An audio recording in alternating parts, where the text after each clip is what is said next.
Tuesday dandam, Wednesday வந்த கண்டம், Thursday முக்க, Friday பொக்க, Saturday சண்டை, ஓட்டு தீர்க்க. காதல் சொன்ன கனவே, அது கனவுளை கண்ட கனவே, காற்றாய் பறக்குது மனமே.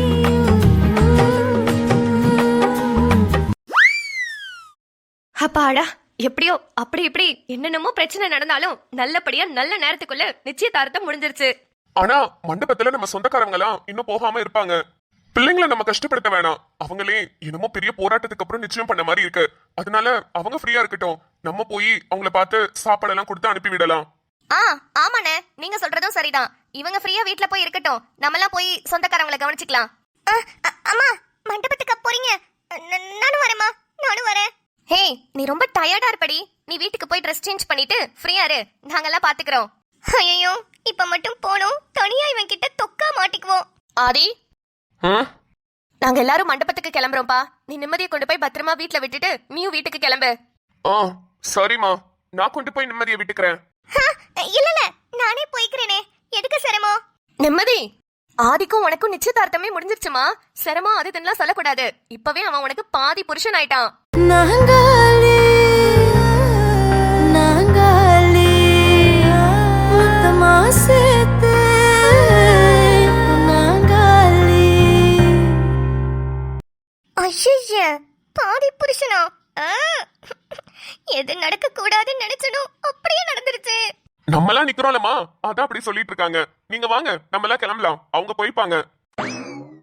என்ன திருன்னு முழிக்கிற? இல்ல, கொஞ்சம் அன்கம்ஃபர்டபிளா இருக்கு. ட்ரெஸ் சேஞ்ச் பண்ணனும். அதுக்கு வீட்டுக்கு போணும்னு சொன்னேன். இங்க பாரு, வீட்டுக்கு போனதுக்கு அப்புறம் உனக்கு 10 நிமிஷம் தான் டைம். சீக்கிரமா ட்ரெஸ் சேஞ்ச் பண்ணிட்டு நம்மளோட ஸ்பாட்டுக்கு வர. எதுக்கு? எதுக்குன்னு வந்ததுக்கு அப்புறம் சொல்றேன். இல்ல, எனக்கு ரொம்ப டயர்டா இருக்கு. நான் தூங்கணும். வாழ்க்கையில இனிமே என்ன தூங்கவே விடாத மாதிரி ஒரு காரியத்தை பண்ணிட்டு நீ நிம்மதியா தூங்கலான்னு மட்டும் நினைக்கிறியா? இங்க பாரு, வீட்டுக்கு போனோமா, 10 நிமிஷத்துல ட்ரெஸ் மாத்தணுமா, அந்த ஸ்பாட்டுக்கு வந்தமான்னு இல்லாம இருந்த உங்க அம்மா அப்பா எல்லாம் வீட்டுக்கு வந்ததுக்கு அப்புறம் அவங்க கிட்ட நிம்மதி கிட்ட தனியா பேசணும்னு பெர்மிஷன் கேட்டே உன்னை கூட்டிட்டு போவேன். பரவாயில்லையா? நம்மளுக்கு இந்த சோ கால்ட் என்கேஜ்மெண்ட் நடந்து முடிஞ்சதுனால நான் எங்க கூப்பிட்டாலும் உங்க வீட்டுல உன்னை விடுவாங்க. ஏய், என்கிட்ட இருந்து உன்னால இனிமே என்னைக்குமே தப்பிக்க முடியாது. ஒழுங்கு மரியாதையா வீட்டுக்கு போயிட்டு ட்ரெஸ் மாத்திட்டு வந்து சேரு.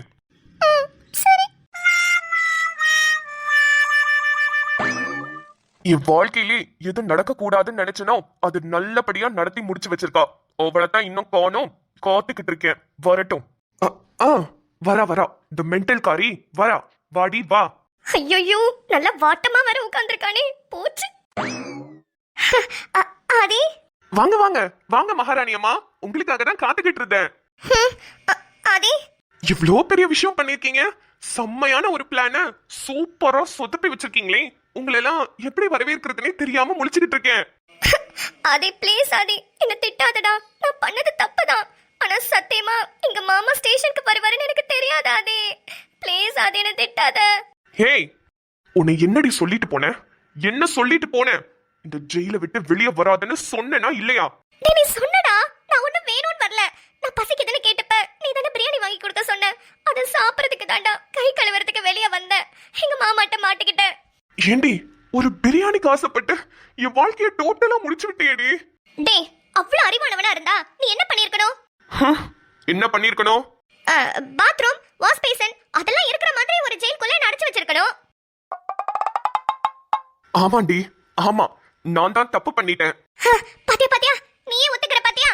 உன்னை ஜெயிலுக்குள்ள அடைச்சு வச்சிருக்க கூடாது, சவப்பெட்டிக்குள்ள அடைச்சு அப்படியே உயிரோடய புதைச்சு வச்சிருக்கணும். டேய், எங்க மாமா அங்க வருவாருன்னு எனக்கு எப்படிடா தெரியும்? ஆக்சுவலி சொல்ல போணும்னா என் மேல எந்த தப்பும் இல்ல. உன் போலீஸ் ஸ்டேஷன்ல இருக்கிற அந்த 2 அண்ணா தான் என் மாமாவோட வண்டியை சீஸ் பண்றேன்னு மாமாவையும் ஸ்டேஷனுக்கு கூட்டிட்டு வந்துட்டாங்க. அதுக்கு நான் என்ன பண்ண முடியும்? ஸ்டேஷனுக்கு அவர் வந்திருந்தாலும் ஃபைனை கட்டின நிமிஷத்துல அவர் கிளம்பி போயிருப்பாரு. நீ வெளியே வந்ததுனால மட்டும்தான் பிரச்சனை. நீ ஜெயிலுக்குள்ளே இருந்திருந்தீனா கண்டிப்பா அவர் உன்னை பாத்துக்கிறதுக்கு வாய்ப்பே இல்ல. என்னோட டெஸ்க்ல தான் கம்ப்ளைண்ட் ஃபைல் பண்ணிருப்பாங்க. அங்கேயே ஃபைனை கட்டிட்டு சைன் போட்டுட்டு போயிட்டே இருந்திருப்பாரு. ஜெயிலுக்குள்ள பாக்குறதுக்கு கூட வாய்ப்பு இருந்திருக்காது. ஆனா நீ நான் சொன்னதை கொஞ்சம் கூட கேட்காம பிரியாணி சாப்பிடுறதுக்கு கைய கழுவ வந்தேன்னு சப்பையான ரீசனுக்கெல்லாம் வெளியே வந்து இப்படி தொக்கா மாட்டிக்கிட்டது மட்டும் இல்லாம என் லைஃபையும் கெடுக்க வச்சிருக்க.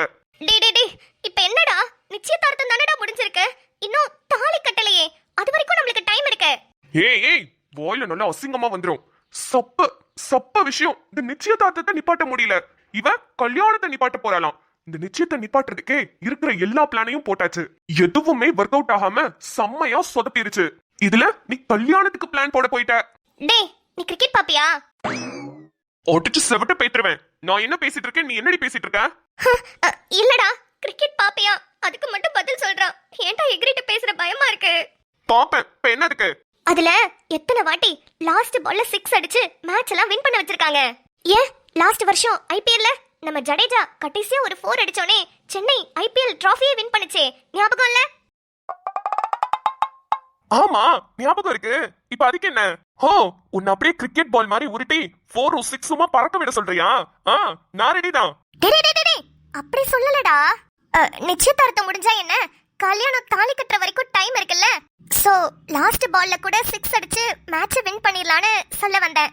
தாலி கட்டுறதுக்குள்ள ஏதாவது ஒண்ணு பண்ணி கல்யாணத்தை நிப்பாட்டிடலாம். ஓகே? என்ன நம்பிக்கையிலடி பேசுற நீனு? டேய் நடந்தது நடந்து போச்சு, அதே ஏன்டா புடிச்சிட்டு தொங்குற? ஹே என்னடி நடந்தது நடந்து போச்சு, பறந்தது பறக்காம போச்சுன்னு என்னடி டயலாக் விட்டுட்டு இருக்கியா? எவன் மனுஷன் டென்ஷன்ல என்ன பண்றதுன்னு தெரியாம அப்படியே முழிச்சுக்கிட்டு இருக்கான். இதுல இவ வேற. சரிடா சாரி, இப்ப என்ன பண்ணலாங்கற? எனக்கு தெரிஞ்சு இப்பையில இருந்தே போராடி இந்த கல்யாணத்தை எப்படியாவது நிப்பாட்டணும்டா. அதுக்கு நம்ம 2 பேரும் சண்டை போட்டுக்கிட்டே இருந்தா ஐடியா வராது மச்சான். நம்ம 2 பேரும் ஏதாவது யோசிச்சு நல்ல ஐடியாவா கண்டுபிடிக்கலாம். சொதப்ப கூடாது அந்த மாதிரி. சரி ஓகே, நீ சொல்றதும் சரிதான். நடந்தது என்னமோ நடந்து போச்சு. இதுக்கப்புறம் அது நடக்க போறத நல்லபடியா நடத்த விடாம பண்ணணும். அவ்வளவுதான். ஆனாலும் நீ ஜெயில விட்டு வெளியே வந்து காட்டி கொடுத்ததுனாலதான் நம்ம நிச்சயதார்த்தம் நடந்துச்சு. அதுக்கு மட்டும் உனக்கு மன்னிப்பே கிடையாது. பாரு சொல்லு. இப்ப உங்க வீட்டுக்கு போ.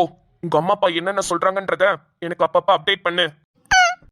தேவையில்லாத வேலை ஏதாவது பண்ணிக்கிட்டு இருந்தேன்னு வச்சுக்கோயேன், அப்படியே ஒரு மலை தூக்கு கயிறு தான் எடுத்து கயித்தை நெரிச்சு நானே உன்னை தொங்க விட்டுருவேன்.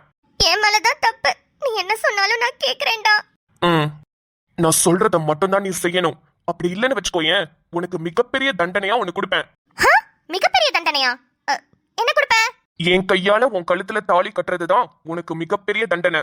அத நானே செஞ்சு உன்னை அணுவா சாவடிப்பேன். பரவாயில்லையா? என்னது? என் கழுத்துல தாலி கட்டி என்ன அணுவா சாவடிப்பியா? டேய் ஆமா, நான் போடுற பிளான் எல்லாம் நீ இப்படியே சொதப்பிக்கிட்டு இருந்தனா கடைசியில அதுதான் நடக்கும். நீ என்ன சொன்னாலும் நான் அப்படியே கேக்குறேன் மச்சான். எனக்கு அந்த தண்டனையை மட்டும் தயவு செஞ்சு கொடுத்துறாத ப்ளீஸ். சரி வீட்டுக்கு கிளம்பு. அப்பாடியா தப்பிச்சேன்டா சாமி.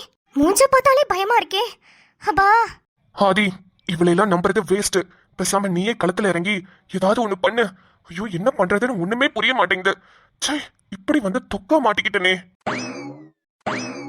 டேய் அருணாச்சலம், ஒரு வழியா நல்லபடியா நம்ம பிள்ளைங்களுக்கு நிச்சயதார்த்தத்தை முடிச்சிட்டோம். ஆமாண்டா, அதுவே பெரிய சந்தோஷம். அப்படியே கையோட நாளைக்கே கோயில்ல போய் ஐயர்கிட்ட கல்யாணத்துக்கு ஒரு நல்ல நாளை குடிச்சிட்டு வந்துடலாம்டா. அண்ணே அதுலதான் ஒரு சின்ன விஷயம் உங்ககிட்ட சொல்லணும்னு நினைச்சேன். ஆமாண்டா, நான் கூட உன்கிட்ட கலந்து பேசணும்னு நினைச்சேன். டேய் என்னன்னு சொல்றா? இல்லடா, உனக்கே நல்லா தெரியும் என்னோட பூர்வீகம் எல்லாமே நம்ம கிராமம் தான். ஆமா, அங்கதான் என்னோட ஆத்தால இருந்து பெரிய ஆத்தா வரைக்கும் எல்லாருமே அங்க இருக்காங்க. அவங்கள யாரையுமே நிச்சயத்துக்கு நான் கூப்பிடல. ஆனா அவங்கதான் எப்போதுமே கல்யாணத்துக்கு தேதியில இருந்து எப்படி எப்படி பண்ணணும், என்னென்ன பண்ணணும் எல்லாமே முடிவு பண்ணுவாங்க. சரிடா. இப்ப வேற அங்க திருவிழா நடந்துகிட்டு இருக்குடா. நாங்க ஆதிக்கு பொண்ணு பாக்குறோம்னு மட்டும்தான் அவங்களுக்கு தெரியும். மத்தபடி நிச்சயம் ஆனதெல்லாம் அவங்களுக்கு தெரியாது. சரி, அதான் நிம்மதியை கூட்டிட்டு போய் அவங்க கிட்ட காமிச்சு அவங்க கிட்ட ஆசீர்வாதம் வாங்கிட்டு அப்படியே கல்யாண தேதியும் குறிச்சிட்டு திருவிழாவையும் முடிச்சிட்டு வரலான்னு நானும் கனியும் பேசிக்கிட்டு இருந்தோம்.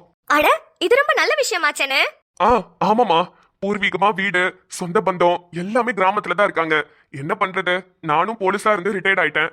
என் பையனும் போலீஸா இருந்ததுனாலதான் இங்கே வந்து செட்டில் ஆயிட்டோம். திருவிழான்னு எங்க ஐயா பெரியாத்தா எல்லாரும் போன் போட்டு கூப்பிட்டாங்க.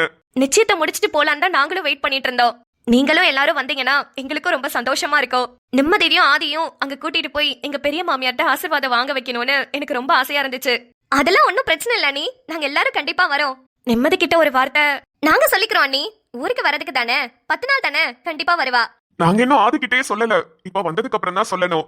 நாளைக்கு நம்ம கிளம்புனா கூட நல்லாதான் இருக்கும். ரொம்ப சந்தோஷம்டா. எனக்கு தான் சொந்த பந்தம்னு சொல்லிக்க யாருமே இல்ல. நாங்க 2 பேரும் கல்யாணம் பண்ணிட்டு வந்த கடுப்புல யாரும் எங்கள்கிட்ட பேசாம அப்படியே ஒதுங்கிட்டாங்க. அப்படியே எல்லாரும் ஒருத்தரா சேர்த்தும் போயிட்டாங்க. உனக்கு இவ்ளோ பெரிய பூர்வீகம், இவ்ளோ சொந்த பந்தம் இருக்கும்போது நாங்களும் சந்தோஷமா இருப்போம் எல்லாரையும் பாக்குறதுல.